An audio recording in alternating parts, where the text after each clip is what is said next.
Bonjour à tous et bienvenue dans votre JT sur Book TV. À la une de cette édition du lundi 23 octobre 2023, la brigade de gendarmerie de Bouc-Bel-Air qui voit arriver à sa tête un nouveau commandant.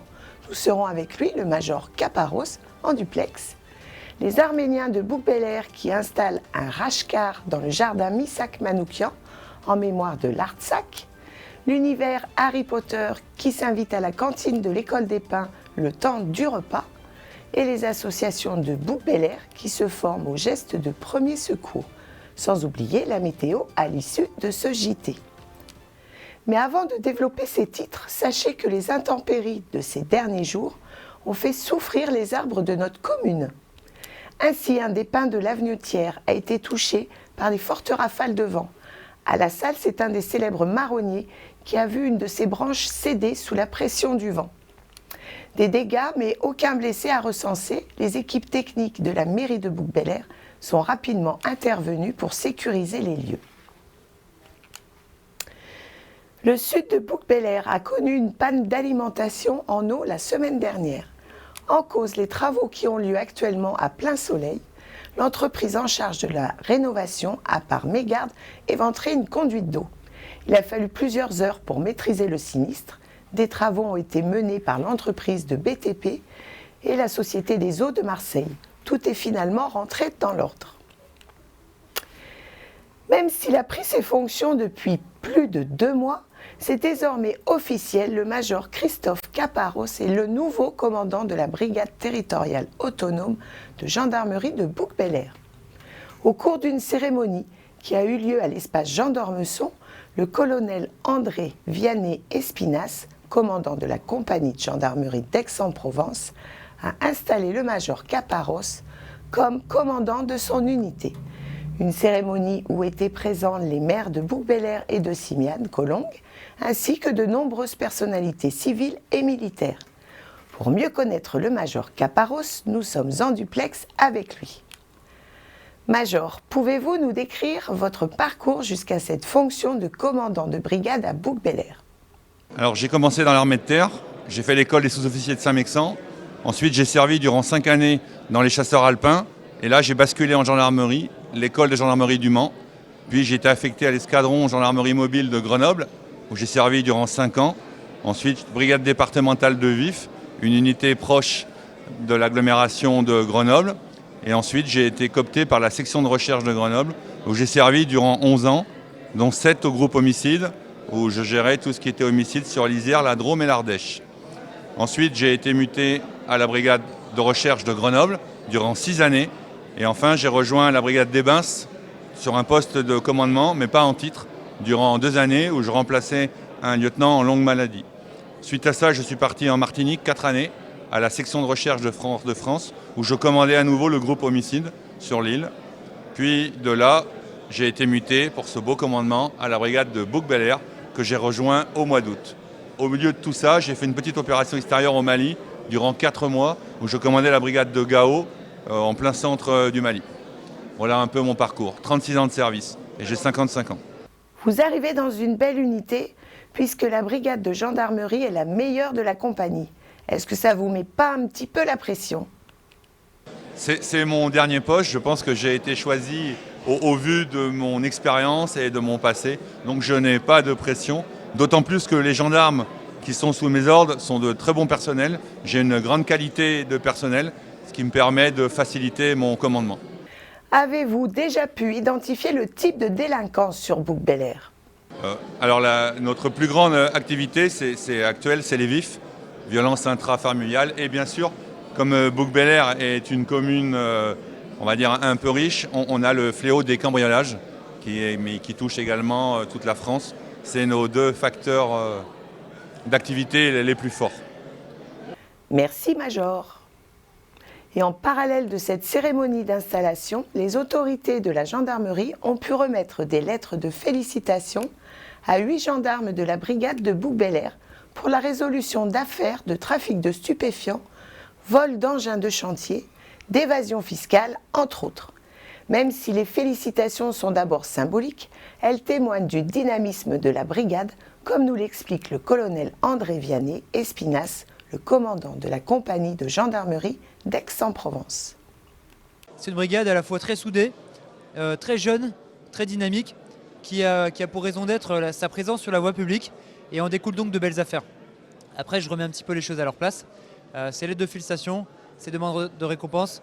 On est là dans l'ordre du symbole, c'est très bien. Mais voilà, ça ne reste pas le cœur du sujet. Le cœur du sujet, c'est leur présence sur le terrain, c'est leur présence aux côtés des concitoyens et des habitants de Bouc-Bel-Air et de Simiane-Colombe. Samedi matin, dans le jardin Missak-Manoukian, à proximité du cimetière du village, l'association arménienne Akaba a dévoilé en présence de Richard Mallier, maire de Bouc-Bel-Air, et de nombreux conseillers municipaux, une pierre sculptée typique de l'Arménie, un rachkar, une manière de rendre hommage au Ralaba, cette région autonome arménienne qui doit disparaître le 1er janvier prochain. Reportage.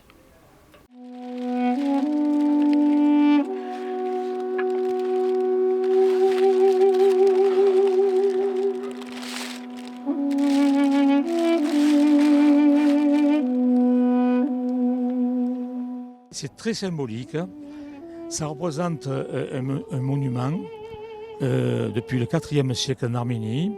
Il y en aurait environ entre 30 000 et 50 000, et une grande partie qui ont été rasées par les Azéris. Pourquoi le Khachkar à Bouc-Bel-Air ? Parce qu'ils sont appelés à être détruits de plus en plus par l'Azerbaïdjan. On a voulu marquer symboliquement un petit peu la perte de l'Artsakh avec ce monument. Et comme je le rappelais tout à l'heure, sur le côté, il y a Papik et Mamik, c'est ces deux monuments qui sont à Stepanakert, qui ne s'appellent plus Stepanakert d'ailleurs, et qui est appelé à être rasé, donc c'est un petit peu un clin d'œil.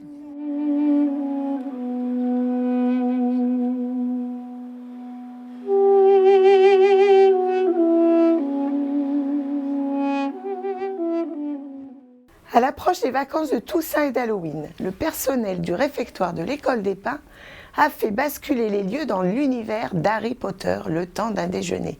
De quoi ravir les enfants, mais aussi les grands. Reportages.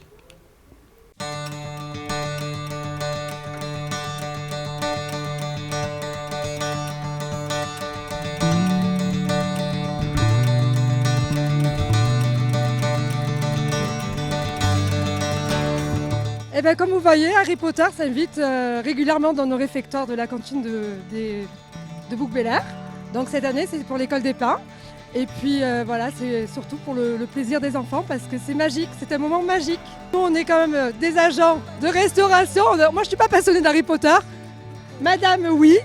Passionnée de loisirs créatifs. Mais le loisir créatif, voilà, c'est quelque chose qu'on a de la chance de partager avec ma binôme. Ces moments de loisirs et créatifs, donc voilà, quand on peut faire et créer avec des matériaux de recyclage, voilà, il y a plein d'éléments où on a des fois des petites matières qui nous permettent de faire voilà, des décos personnalisés.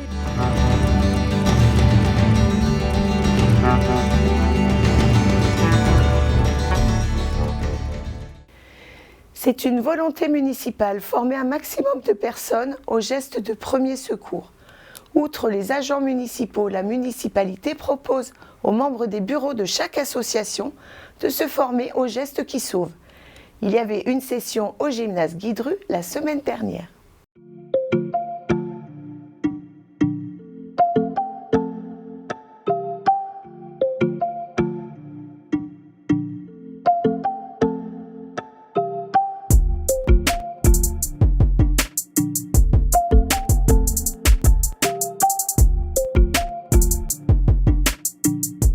Je pense que c'est quand même essentiel si, en cas de problème ou dans la vie civile ou au sein de l'association, il y a quelqu'un qui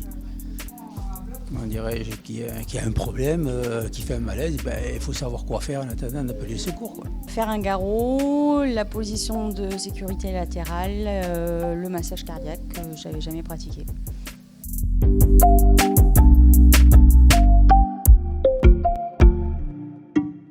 C'est quelque chose qui est proposé par la mairie aux associations de la commune. C'est proposé assez régulièrement. Je n'avais pas pris le temps jusque-là de le faire et vraiment, je conseille à toutes les assos de la commune d'y avoir recours parce qu'on reçoit du public, adultes et enfants, et c'est indispensable de connaître les gestes de premier secours.